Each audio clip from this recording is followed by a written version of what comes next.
السلام علیکم۔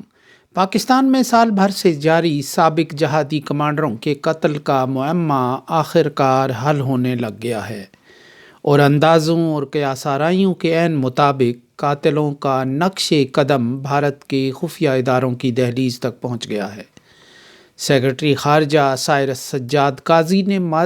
میڈیا سے بات چیت کرتے ہوئے انکشاف کیا کہ ان کے پاس پاکستانی سرزمین پر قتل کے 2 واقعات میں انڈین ایجنٹس کے ملوث ہونے کے مستند ثبوت موجود ہیں۔ قتل کیے جانے والے 2 افراد پاکستانی شہری تھے جنہیں اجرتی قاتل کے ذریعے نشانہ بنایا گیا۔ پہلے کسی اور ملک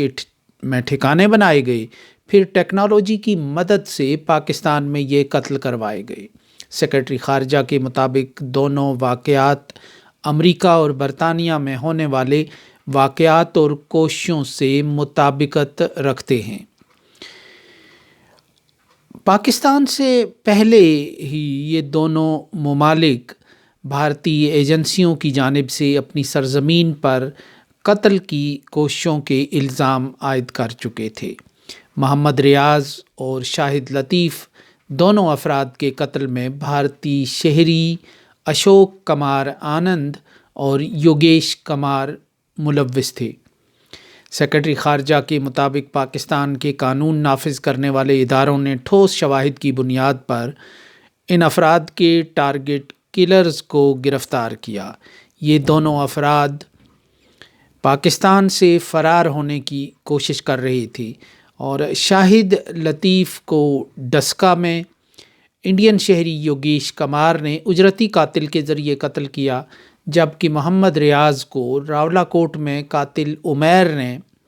5 ٹارگٹ کلرز کی ٹیم بنا کر قتل کیا۔ سیکرٹری خارجہ نے صرف پاکستان کی سرزمین پر پراسرار طور پر ہدف بنا کر قتل ہونے والے صرف ان 2 افراد کے قاتلوں کے سراغ کا انکشاف کیا ہے، اور یہ قتل کے سلسلے کی آخری کڑیاں ہیں۔ یعنی یہ جو 2 افراد قتل ہوئے، یہ ایک جو سیریل کلرز کی جو وارداتیں تھیں، یہ اس کی آخری جو کڑی تھی۔ حقیقت تو یہ ہے کہ قتل کی ان وارداتوں سے پہلے بھی پاکستان کے طول و عرض میں ایسے معروف افراد کو نشانہ بنانے کا سلسلہ چل پڑا تھا جو کسی دور میں کشمیر میں مسلح جد و جہد کا حصہ رہ چکے تھے، اور ان میں اکثر لوگ اب معمول کی زندگی گزار رہے تھے۔ یہ لوگ 90 کی دہائی میں کشمیر میں بھارتی فوج کے ساتھ کسی نہ کسی مٹ بھیڑ میں شامل رہے تھے، اور اب بھارت نے آتش انتقام سرد کرنے کے لیے انہیں اپنے نشانے پر رکھ لیا تھا۔ اس عمل کا آغاز کالعدم جماعت الدعویٰ کے سربراہ حافظ سعید کے گھر کے باہر ہونے والے دھماکے سے ہوا تھا۔ بعد میں راولپنڈی کے علاقے میں کشمیر سے تعلق رکھنے والے سابق کمانڈر امتیاز عالم کو مغرب کی نماز کے بعد مسجد سے گھر آتے ہوئے قتل کیا گیا، اور یہ سابق کمانڈروں کی ٹارگٹ کلنگ کا نقطۂ آغاز بنا۔ حزب المجاہدین کے کمانڈر امتیاز عالم کے جنازے میں بھارت مخالف نعرے تو لگائے گئے، مگر بات پوری طرح کھل نہ سکی۔ کچھ ہی عرصے کے بعد کراچی میں ایک ماہر تعلیم اور سابق کمانڈر خالد رضا کو ہدف بنا کر قتل کیا گیا۔ خالد رضا 90 کی دہائی میں البدر مجاہدین کے پلیٹ فارم پر سرگرم رہ چکے تھے، اور ان کے جنازے میں البدر کے سربراہ بخت زمین کی جو تقریر سوشل میڈیا پر وائرل ہوئی، اس میں وہ کھل کر اس قتل کا الزام بھارتی ایجنسیوں پر عائد کر رہے تھے اور اس قتل کا بدلہ لینے کا اعلان کر رہے تھے۔ بخت زمین کی اس تقریر سے اندازہ ہوا کہ بھارت کی سرزمین، جو بھارت پاکستان کی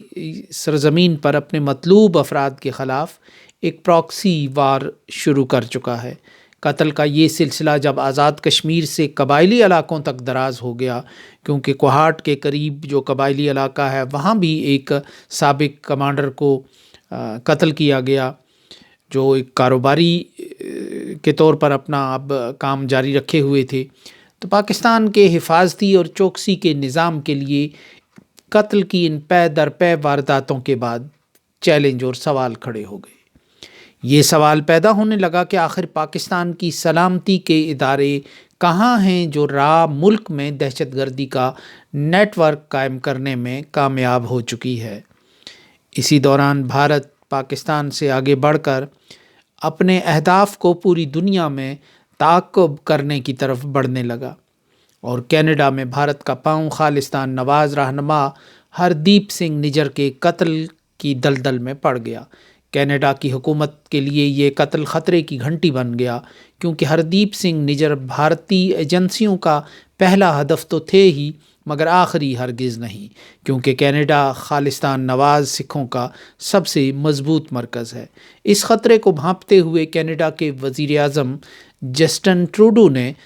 تجارت اور سفارت کی تمام مجبوریوں اور مصلحتوں کو بالائے طاق رکھتے ہوئے اس معاملے کو اپنی خود مختاری اور اقتدار اعلیٰ کے زاویے سے دیکھ کر رد عمل ظاہر کیا، جس کے بعد بھارت کے خلاف عالمی سطح پر ایک ماحول سا بنتا چلا گیا۔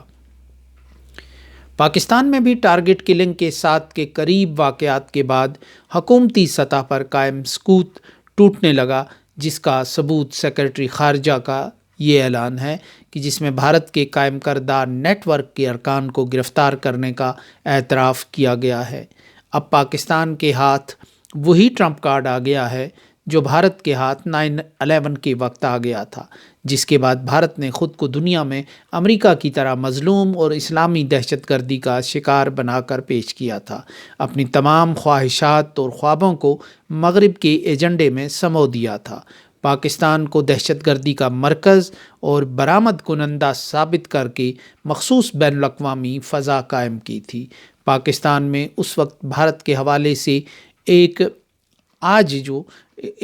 ڈس فنکشنل قسم کا نظام قائم ہے۔ بھارت پاکستان میں آنے والی سیاسی تبدیلیوں پر نظر رکھے ہوئے ہے، تو پاکستان بھارت کے اقدامات اور ایجنڈے کو ایک بھولی بسری یاد بنائے بیٹھا ہے۔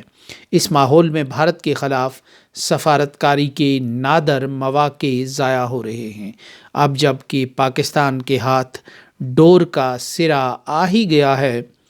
تو پاکستان کو مصلحتوں کو بالائے طاق رکھتے ہوئے بھارت کے دہشت گردی کے نیٹ ورک پر کھل کر بات کرنی چاہیے، بلکہ سہولت کاری کرنے والے تیسرے ملک کو بھی سامنے لانا چاہیے۔ عمومی تاثر یہی ہے کہ یہ بھارتی اثر رسوخ کا شکار ایک خلیجی ملک ہے۔